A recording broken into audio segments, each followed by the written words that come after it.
Dans cette vidéo, je vais te montrer comment faire pour créer ton produit variable. Alors déjà, c'est quoi un produit variable?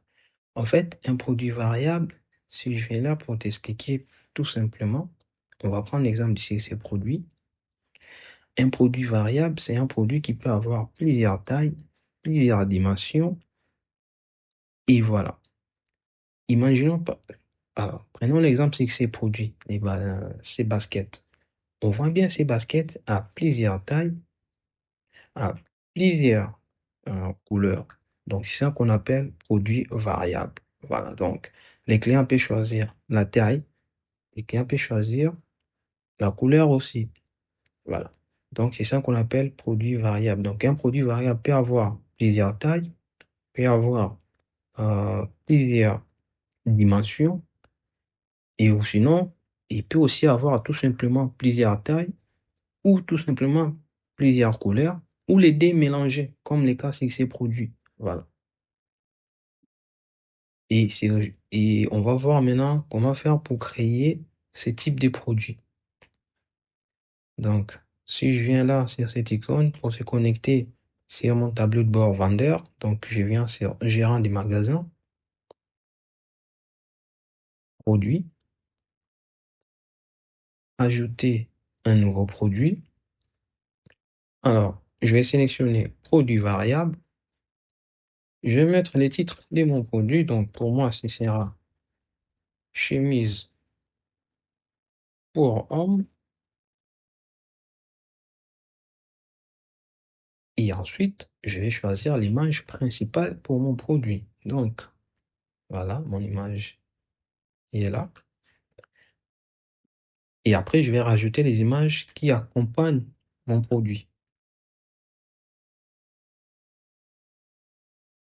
OK. Et maintenant, ici, ce que je vais faire, c'est donner une courte description à mon produit. Bah, c'est quoi une courte description? Bah, une courte description, c'est ce qu'on voit là. C'est ça qu'on appelle courte description. Donc, voilà. Pour moi, je vais mettre ça.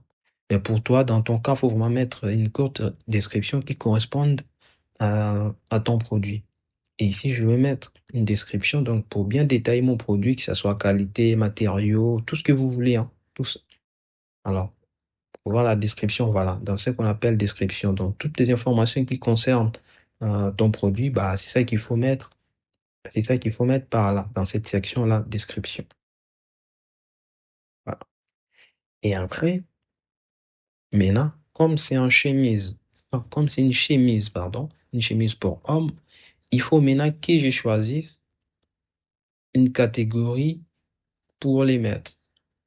Donc, ici, je vais venir dans mode.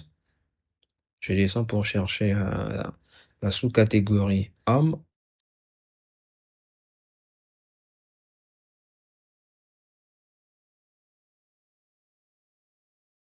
Voilà, sous-catégorie homme. Et maintenant, je vais choisir les titres des produits qui correspondent à ce que j'y vends.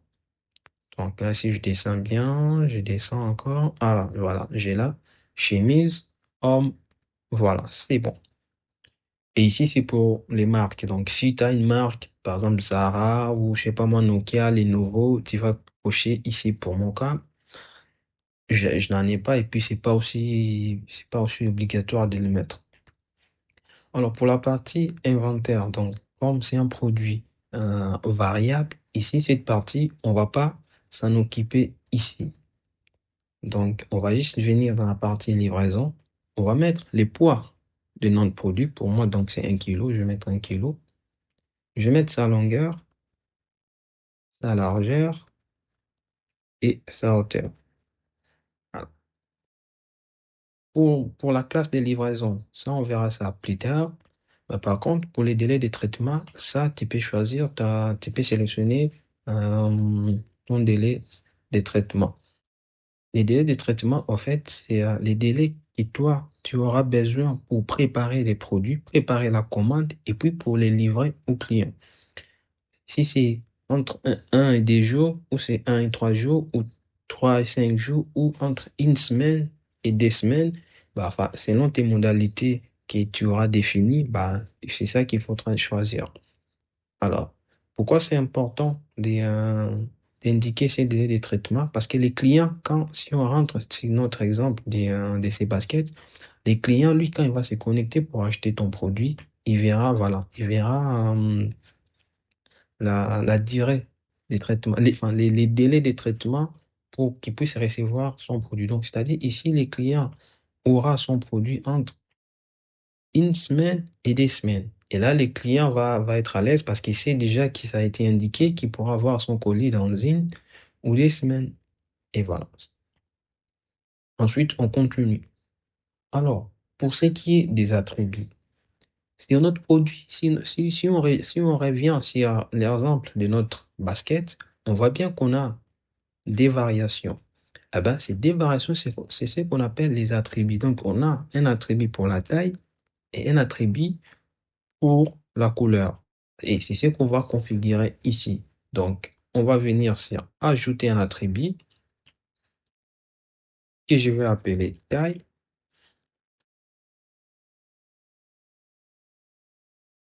OK. Et maintenant, ici, je vais lister toutes les tailles que j'ai pour mon produit. Donc, et pour séparer les tailles, il faut utiliser la barre verticale, donc cette barre verticale qui te permet de séparer de séparer tes tailles ou tes attributs si tu veux. Donc, pour moi, j'ai la taille M, je mets ma barre verticale, voilà, je mets ma barre verticale, j'ai la taille L, je mets ma barre, j'ai la taille XL, j'ai la barre, enfin, j'ai la taille DXL et ainsi de suite. Et voilà. Donc, mon produit a quatre tailles.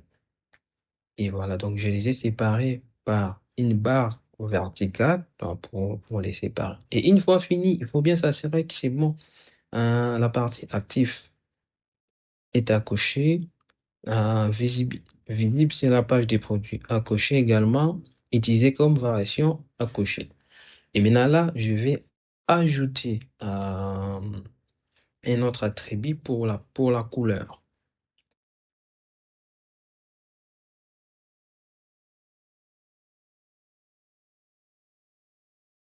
Et on va l'appeler couleur.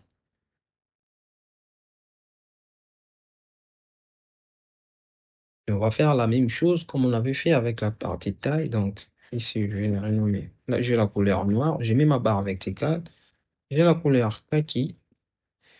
Et j'ai aussi la couleur beige. Et voilà. Et là, c'est fini. Donc, si toi, par exemple, toi, tu avais aussi un autre attribut encore, tu pourrais aussi les rajouter ici, tout simplement. Et aussi, il y a aussi des ressources tout en bas. Tout en bas de la page, il y a des ressources qui peuvent t'aider pour configurer ta boutique. Donc, chaque fois, on rajoute une vidéo pour te permettre de configurer ta boutique. Maintenant, après, on va gérer la variation. Voilà. Et pour la variation, comme on a trois couleurs, et il faut configurer chaque couleur avec la taille correspondante. Donc, c'est pas compliqué, on va le voir. Premièrement, j'ai choisi la couleur noire et j'ai choisi la taille M. Je coche la gestion des stocks. Il faut maintenant choisir, là maintenant, il faut que je choisisse l'image qui correspond à la couleur noire. L'image des produits qui correspond à la couleur noire. Voilà. Pour moi, j'ai choisi la couleur noire qui est tout juste là, la chemise noire. Les prix des ventes, très important. La quantité que j'ai en stock pour cette couleur, pour cette taille M, donc je dirais j'en ai 100. Et les codes SKI, si tu en as activé, si tu n'en as pas, c'est pas grave. Ensuite, je clique sur le plus. J'ai choisi encore la couleur noire. Et cette fois-ci, j'ai choisi la taille L. J'ai choisi l'image du produit, donc noir. Les prix, c'est $10. La quantité en stock, j'en ai 100. Je descends encore là, je clique sur plus. Couleur noire. La taille XL. Je choisis l'image des produits qui correspond. Noir. Je mets les prix 10 et la quantité en stock, j'ai 100. Ensuite, je clique sur plus encore. Noir. XL. Je choisis la couleur de l'image. Noir. Prix $10. Quantité en stock 100. Et ensuite, je choisis toujours la couleur noire et la dernière taille 3XL. J'ai choisi l'image, les prix 10, quantité en stock 100. Et voilà. Là, maintenant, pour la couleur noire, on a fini. On clique sur plus pour s'attaquer à l'autre couleur, donc kaki. Je recommence la procédure. Donc, c'est exactement comme j'avais fait pour la couleur noire et c'est la même chose qu'on va faire par ici. Donc, la taille M, l'image kaki, les prix 10, 100. Voilà, la quantité en stock 100 plus kaki, la taille L, kaki, et des ventes, j'ai mis la quantité en stock, j'ai mis aussi. On clique sur plus, la couleur kaki et la taille, cette fois-ci c'est XL. On choisit la taille, la couleur correspondante et des ventes, 10 $, la quantité, c'est ça en stock.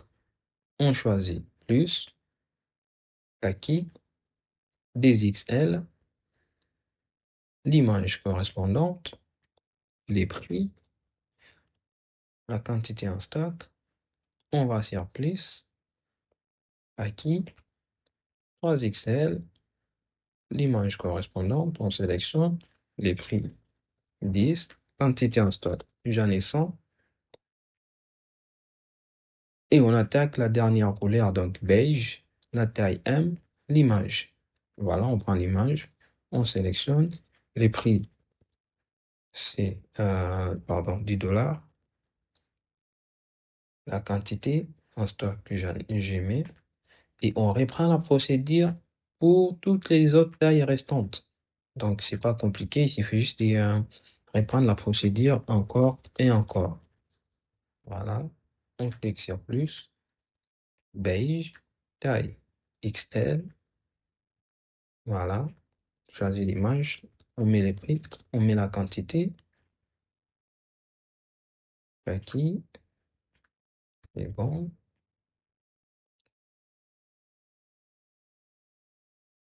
Voilà, on met la quantité en stock.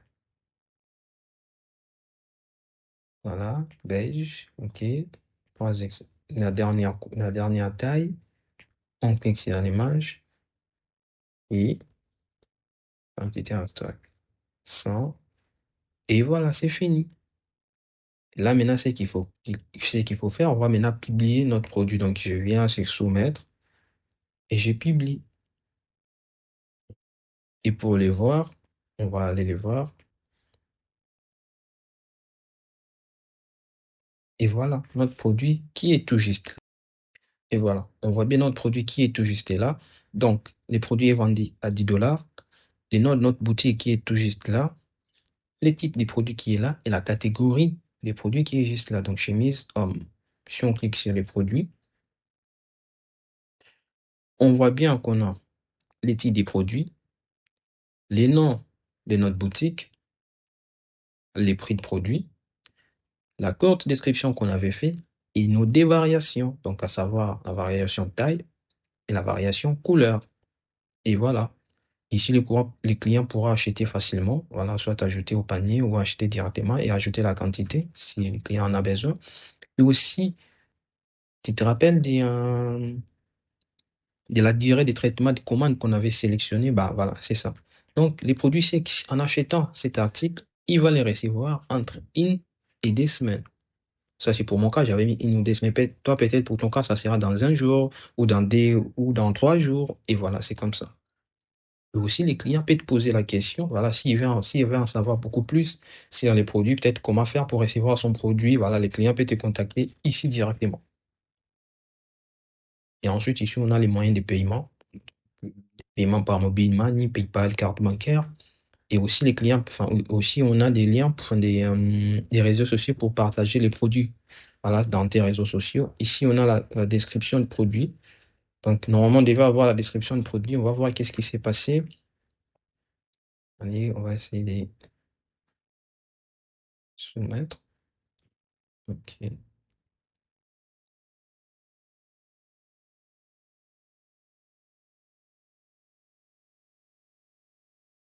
Formation complémentaire. Et ici, on a la description de notre produit qui est tout juste là. Et voilà comment on fait pour créer un produit variable. Donc, très simplement, et puis voilà, il n'y a rien de compliqué.